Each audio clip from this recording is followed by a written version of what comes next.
and organisations are struggling with it. How do you kind of the smaller organisations stand a chance because they're more agile. The larger corporations we're talking about that are going to really struggle, and public sector is going to struggle with it because how does it kind of deal with the ethics and how do it draw boundaries around it? So, given my kind of public sector background, I'm kind of a little bit nervous about how the public sector actually is going to respond to that. And I think it's similar across the world, simply because it's moving so fast. There's no way in which the public sector are going to kind of keep up with it. All it can do, I think, is start to try and draw boundaries around it, look at the culture of the organisation, the behaviour of individuals, so that you reduce risks. But you can't de-invent it. No, the cat is out of the bag. And one thing that we talked about before, always have that human in the loop, the HIL, because especially in what you do, you can't automate decision-making or judgment, but you can automate like admin tasks, right? So it can parse through notes, summarize them, give you the right stuff to put up into your CRM, but it should never make the judgment call of like the level of care that a person needs. You always need that human making the judgment calls.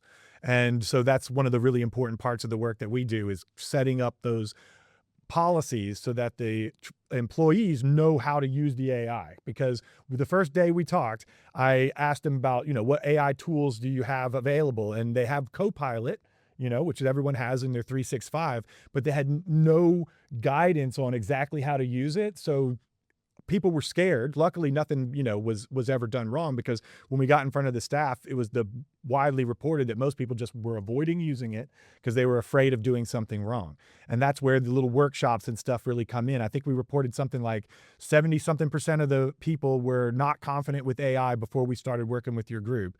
And then that 60 or 5 or 6% of them reported an increase in their confidence after the first workshop. And now they got people experimenting. We got Nicola, who's gotten her bronze certificate from me now. She's working on the website and stuff. And that segues into, actually, you've got the highest level certificates that we offer because of the great work you're doing with the ethical approaches. And so we gave John the platinum level award, which is not one that you can earn. It's one that can only be awarded, and it's just for people that are promoting safe, ethical AI.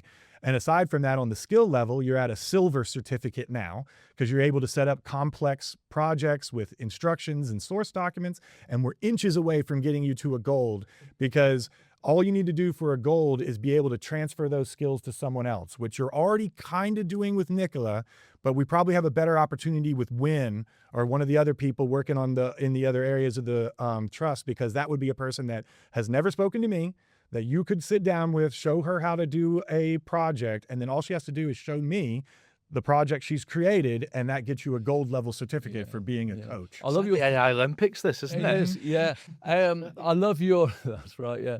I love your approach where you kind of train the trainer. Yes. Because you can't train everybody individually. And I think if you do that, then people start to personalize how they use it as well, because that's the beauty of AI, in that you can give it instructions to personalize your particular, how you actually want to use it.